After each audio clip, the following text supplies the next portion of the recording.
So now I am going to start the lecture number 1, and this is the unit number first in the operating system. So this is your second class, but the lecture number 1, because yesterday I just discussed regarding the syllabus of the operating system and the contents of all units. So now, first we are going to consider about the operating system. What is the operating system? And you have already aware by the operating system. What is this? And you told me that the operating system, it is nothing but the interface between the hardware and the software. So without the operating system, we cannot proceed or we cannot work on the system on the computer. So this is very necessary and essential whenever we are going to install any other softwares. Then the basic thing is the operating system. So first we will install the operating system, that is called the system software.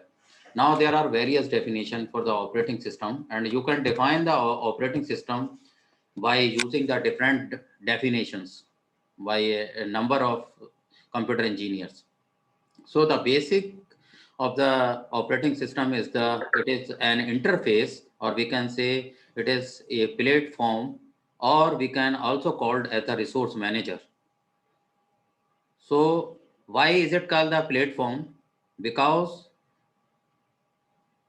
first we install the operating system and then it became a platform, and after that we can install each and every software as per requirement of the users. Okay. And why is it called the resource manager? Because it has a number of characteristics and it controls a number of resources. And so far we have already discussed regarding the number of resources and the management processes, that is called the CPU management, memory management,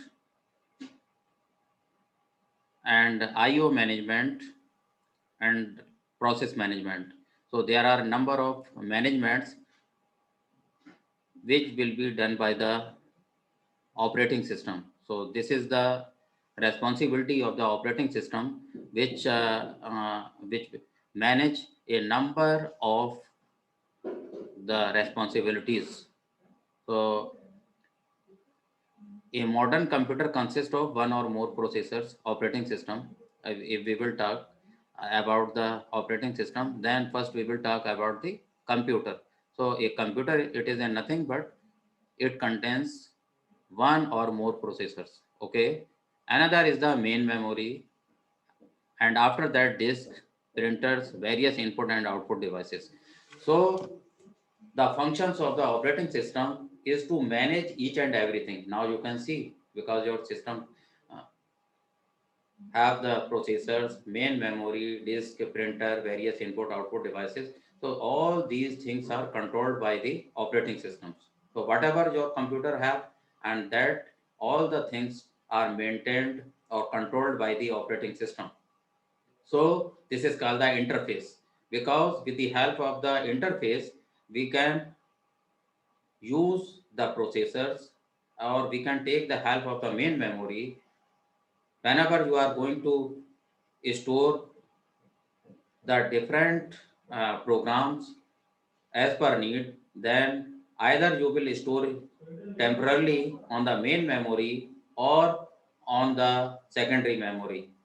But how you are going to store, either in the temporary memory, that is in the main memory, or in the secondary memory. So it will be managed by the operating system. You are doing nothing. A computer engineer or the software engineer or the programmer doing nothing, but all the things, the programs, that is called the system software, that is written by the software engineer, then it controls each and everything.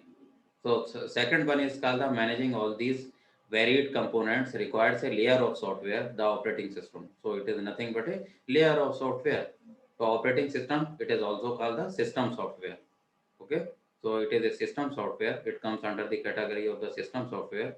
So it manages various components, and now you can see whatever the computer have, then it everything is controlled by the operating system.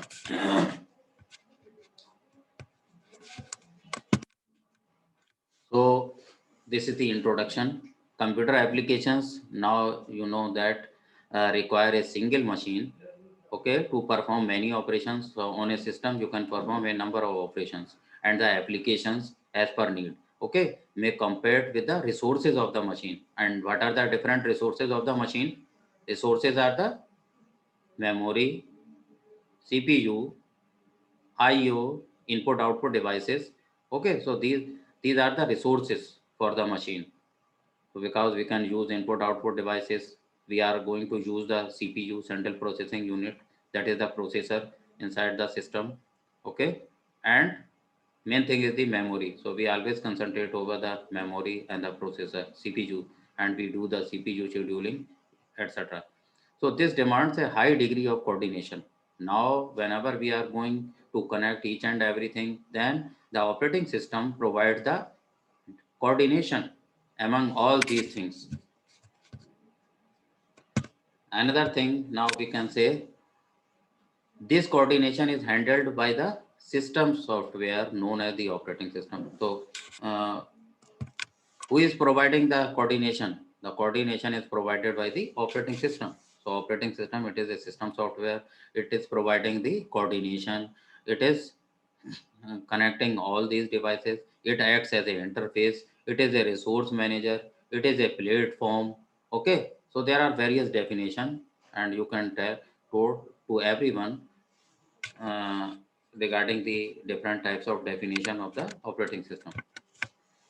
Now, earlier we have already used a number of operating systems that was based on the batch jobs. Okay, OS for batch jobs. So in case of the batch jobs, earlier one, we combined a number of jobs, and after that we apply for the operating system.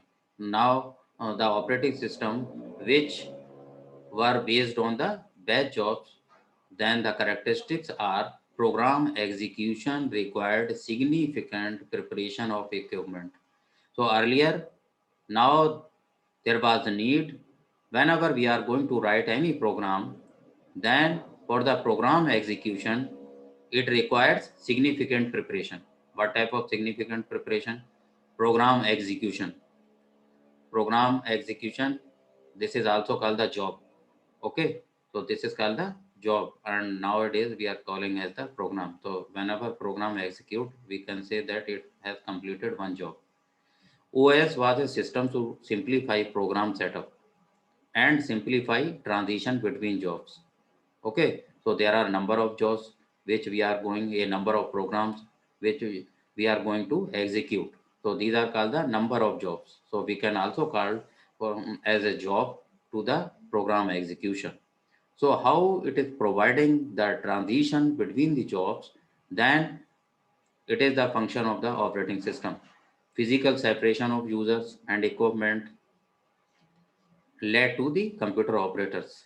So there are number of, number of computers, and they are interconnecting, or we are doing the networking or else, then it is also depends on the characteristics of the operating system. So users left jobs with the operator and came back the next day. So there are number of batch jobs, and accordingly we can solve the problems. That is the, we can execute one job one day. Okay. So there are number of users, and they came for the execution of the program, and they give their program to the operators. So there were a number of operators in the lab, and we can give or from one job to another, and we can handle this, or we can say that we can hand over this to the computer operator. It is not run by the, we can say, the computer programmer itself. Okay, so this is the duty of the computer operator. So computer operator, whenever the computer programmer will write the program, and at the end he will hand over his program to the computer operator. So earlier, then the computer operator was assemble all the jobs, and after that, uh, he started to execute all those jobs. So this was the criteria. So this was the criteria at the early stage. Okay. So user had no interaction with the computer. Now, so this is the history of the operating system. So earlier, we were not interfacing, or we can say we are not doing directly the work on the computer. Okay, so each and every program which was written by us, then we hand it over to the computer operator. Now users had no interaction with the computer during program execution. Maybe okay for some application, but not for all. So sometimes we will also get some sort of errors in the program. Then we will come back on the same day, and the computer operator will inform to us regarding the error is coming in the program. Then again we will modify or update that program, and again we will hand over to the computer operator. So this was the criteria at the early stage. So OS for the interactive processing. So what is the interactive processing? In this case, allowed programs to carry on dialogue with user via remote terminals. That is called the workstations. So workstations are nothing but the remote terminals. A number of systems which are connected, and we are using the same operating system, okay, on the workstations or the machines, and we can uh, use the dialog system, and we can write regarding the program from the workstation, and we can give command, and then we can execute our programs. Another interactive processing was the real time processing. Okay.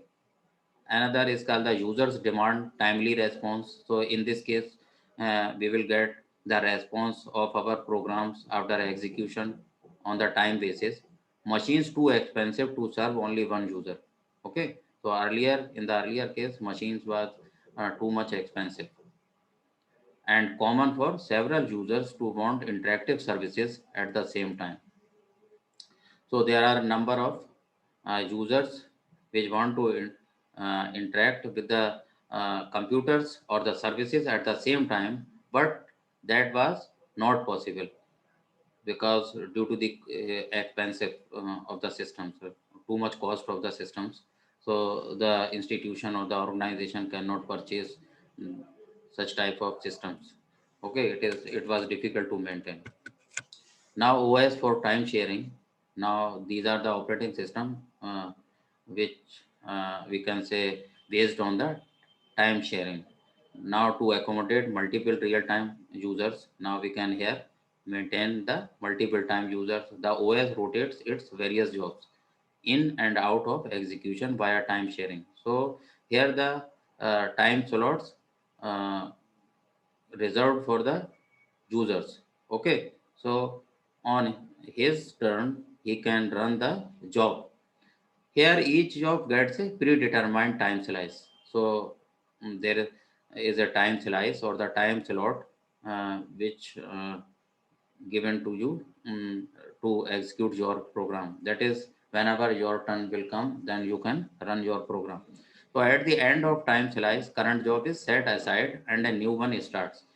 So after completing of the time slot, your time slot, next user can use the same machine. So this was the criteria. Now the different users can use the system or can execute the programmer, but on his own slot. Okay. After completing the slot, you cannot use the system again. Okay. Again you will take the time for the next slot on the next day or either on the next time. So by rapidly shuffling jobs, illusion of several jobs executing simultaneously is created. So sometimes the problem comes if there are number of jobs and we are going to shuffle them, then due to the execution of several jobs, the problem may come. So without time slicing, a computer spends most of its time waiting for peripheral devices or users. Okay. So whenever we are going to execute our programs, so during that time, there are also number of devices which are connected. So number of IO devices, that is also called the peripheral devices, they are also connected, and it takes also the time. Okay, a computer spends most of its time waiting for peripheral devices or users. So it is a time taking procedure. That's why they gave a particular slot to a single user.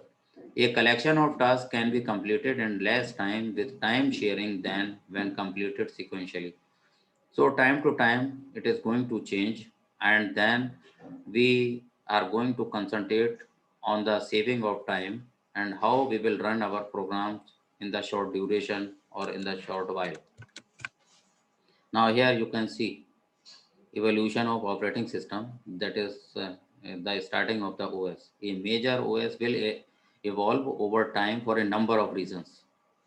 Okay, now here you can see hardware upgrades, new types of hardware, new services, and then fixes.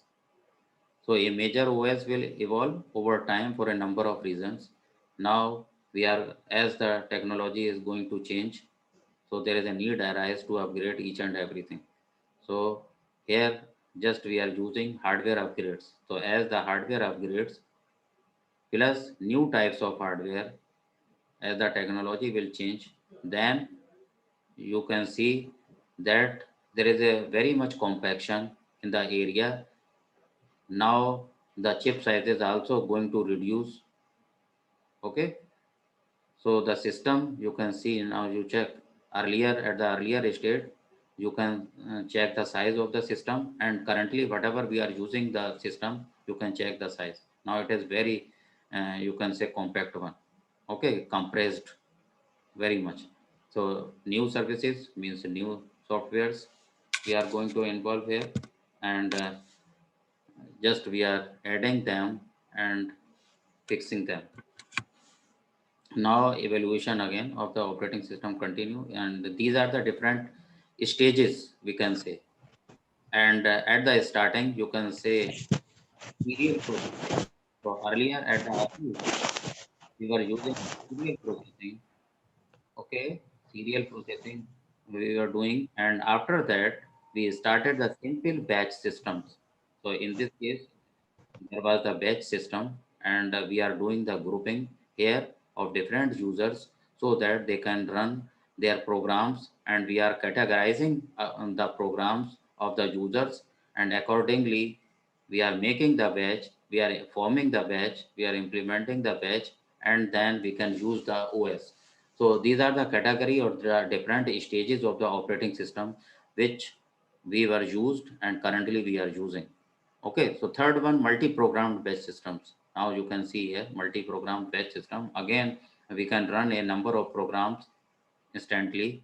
Okay, together we can run a number of programs, more than one program. So that is called the multi-programmed. And again, there was the batch system. So we can also categorize here.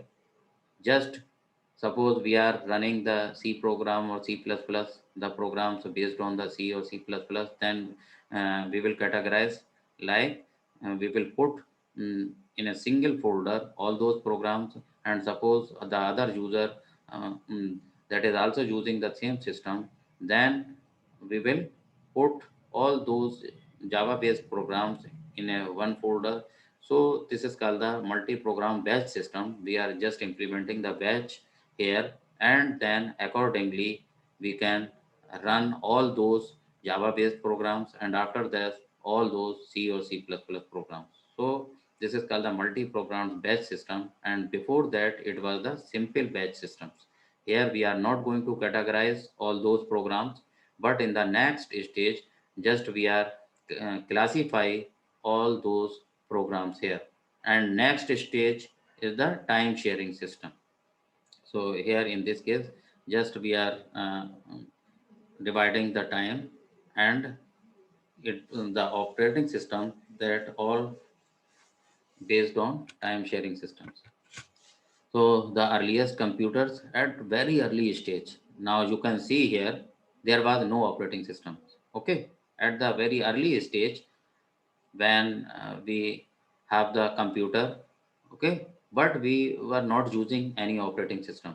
So there was no operating system at very early stage, and programmers interacted directly with the computer hardware. So here again there were programmers but have interaction directly with the computer hardware.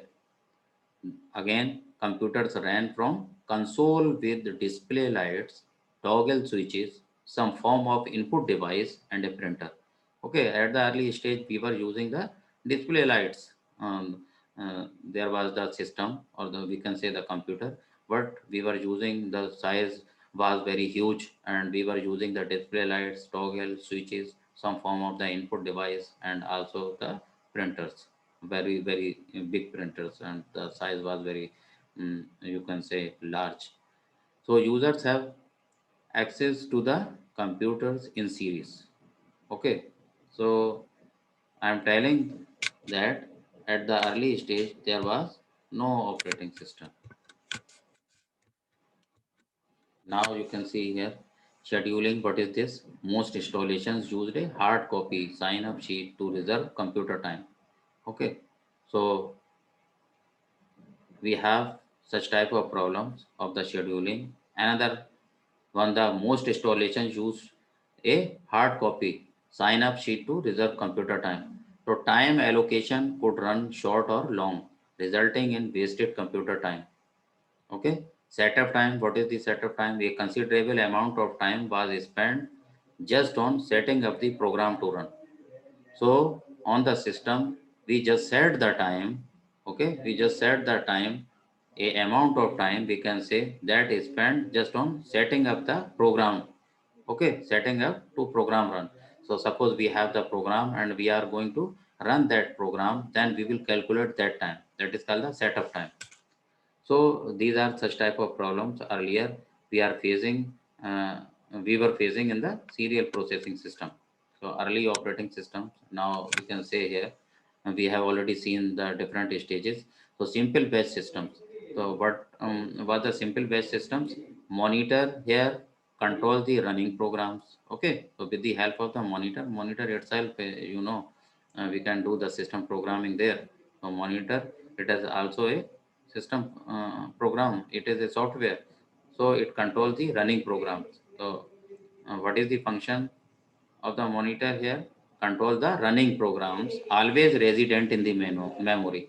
Okay, so all those programs remains in the memory that control the running of the program, so that we can run the program. It means at very early stage, okay, the OS remains in the memory and that controls the running programs.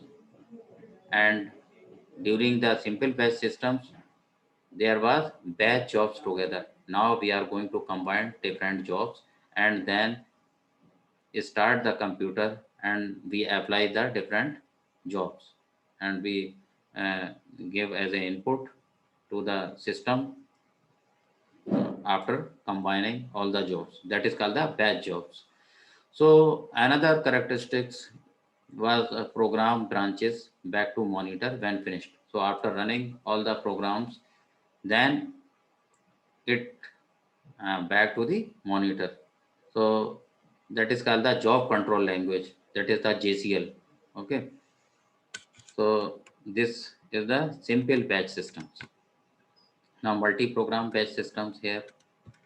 Now you can see first is the simple batch system, then that was the first stage, and then another is called the multi-program batch system. In this case, we can run different types of programs that is based on the different languages. Now we can again combining, classifying all those programs, and we are doing the group system. Okay, we are categorizing, we are running. Suppose we have the C++ programs, then one category, and then Java programs, another category, Pascal language if we are using, to then another category. Okay, So this is called the multi-program based systems, and we can run one type of program and more than one program we can run. Another stage was the time sharing systems. So here the time slot uh, provided, and we can run our programs accordingly as our time slot. So these are the time sharing, we can say, the systems. Now this is called the, what is the uni-programming. Here processor must wait for IO instruction to complete before proceeding. So what is the uni-programmer? Because the system have the processor, and the processor will wait for the IO system here. So program A, now this is the one of the example for that. The program A, okay, it is running, and then here this is the slot, wait slot, and here the CPU is free. Okay, so CPU have the time, and this is the free time. No any program is running here. Okay, so program A is running, but this is the execution time. Here you can see this is the run time. Here in the square form box, you can see at the first uh, initial stage. So you are running the program, and this is the wait system, and after that you are again running here. The CPU is again processing the program, and then again wait. So the wait here we are getting, this slot is free, and we can adjust all other programs. So because this is the uni programming, and we are using a single you can say the high level language, and this is the we are running only a single program. Okay, so after running a single program, the CPU gets free here, and again the CPU is waiting for the another program. So we will uh, run another program. So in this case, you can see in case of the unique programming, here the CPU is free. Here again it is, you can see here it is free. Now how we will use this timings, this free timings of the CPU in the next phase, we can see this. But in this case, we called is as the uni programming. So here the single program is running, and this is the relaxation time for the CPU or the waiting time. Now in case of the multi-programming, here the more than one program is running, or we can say the several programs running at a time. Okay, so here we have only single program, program A. So this slots we have free. Okay, we have the free slots. Means the CPU is here relaxing or waiting for the another job or the another program. But in this case, when one job needs to wait for IO, the processor can switch to another job. Okay, here you can see this is the multi-programming case, this is the uni-programming case. So in this case, we have the program A, program B, program C, and just we are going to combine all those programs. Okay, these are the single programs, program A, program B, and program C. Now you can see program A, we have this slot free, and again we have this slot free for the CPU. Now program B, as the program B will start, so this is the wait position, and this is the wait position, and we can, because this is used by the program A, here you can see why we are writing here the wait position. Okay, wait condition. Why? Because program A is already running here, so this is the waiting condition here. Okay, for program B, and the program B will occupy this space. Okay, will run here, and again wait, again run. You can see this run, and this is the wait position again. Okay, you can about this is the another program C. Here you can see again the wait condition, double wait condition here, wait, because already running A, B. Here this is the C for the position C. Here you can see this is again we will get the wait position, and so on. And whenever we will combine, because this is the uni programming, program A running, program B is running, program C is running. So this is the uni programming system. But Whenever you will combine all these program A, B, C, then this is the position. Now you can see here, run A, run B, run C means program A is running, program B is running, program C is running, and they are occupying their position here. Now you can see here there is no waiting condition. There is no waiting slot here. You can see no relaxation for the CPU. Okay. And again we have this free slot and this free slot. Now you can see this is the multi-programming with 3 programs. Okay. So whenever if we have more jobs, so then we can execute. And nowadays we are, you know, our system, our operating system that is based on the multi-processor system, multi-programming system, multitasking system. Okay. Now we have all such type of characteristics. Now there is no any such type of condition arising in which the CPU have to wait. Okay. So this is the difference between the uni-programming and the multi-programming. Now you are here combining all those and all those program A, B, C running together. So there is no relaxation mode or no such type of condition arising for the system here. Now you can see this is the position in the diagram. You can see CPU here. It is occupying this position. Again, this is occupying this position. This is the memory here. This is the occupation, and the program A or B or C. And these are the here you can see in the diagram that how the program A, B, C are occupying or the different job. What will be the position on the CPU or on the memory or disk, or we can say the terminal or printer, or this is the job history. So here you can see this is the time, this is the diagram. Here you can see the plot between the time and different devices. Okay, so here different we can say input output devices uh, working together and the time consumed by them. So now you can see how much you can check the job history for the job 1, job 2, job 3. Okay, at the end you can check the job history for the job 1, job 2, job 3. How much time it is occupied by the printer or the terminal or the disk or memory or the CPU. You can check. So this is the unit programming system, and now this here you can see this is the multi-programming system, and here you can check the time required for the job 1, job 2, job 3. Here you can calculate. Okay, so this is taking the more time as compared to this. Here we can run a number of jobs together, and again there is a saving of time. But here you can see there is a long journey. Now this you can check here.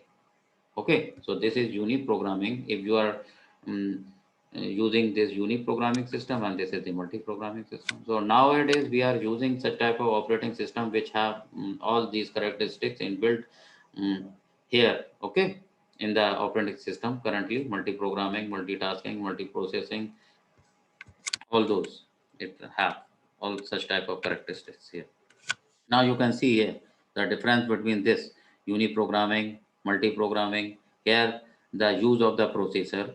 So with the help of this diagram, how you are going to calculate here the processor use in case of the uni-programming system, it is 43%. Now in case of the multi-programming system, the 22%.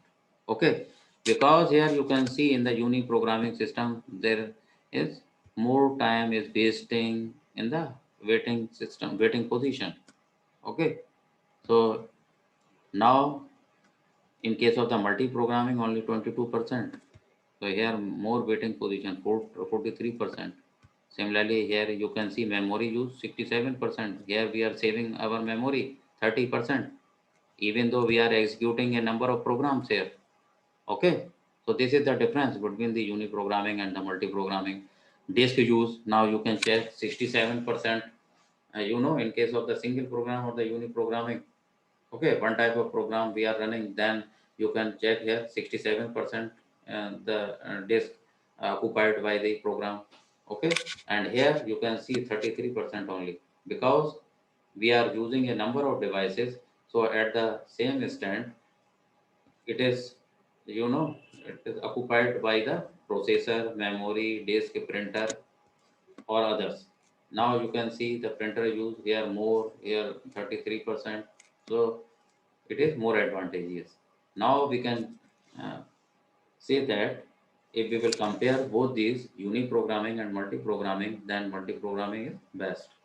And in this case, the processor is also uh, occupying less space, and here you can see this 22% only, and there is a use of the processor, because here we are just cutting the relaxation time of that.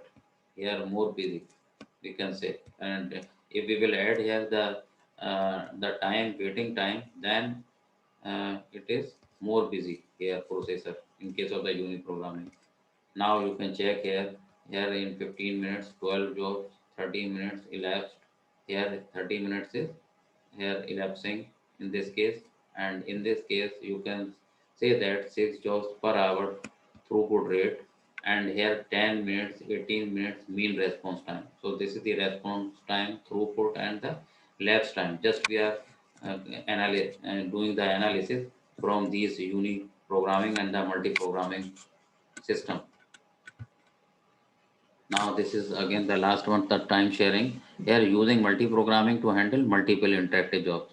So here we are using the number of multiple interactive jobs in case of the multi-programming. So processor's times is shared among multiple users who simultaneously access the system through terminals in short time intervals. So they get feeling of virtual ownership of the computer.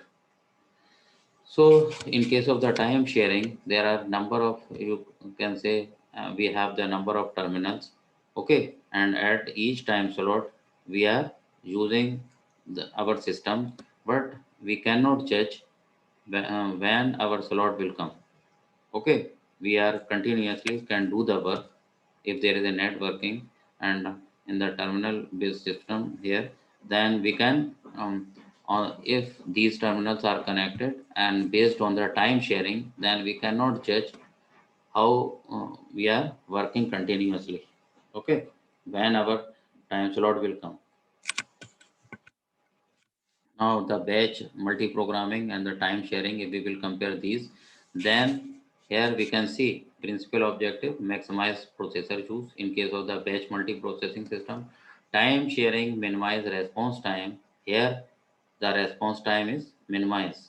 Okay, but in case of batch multi-programming system, it was more.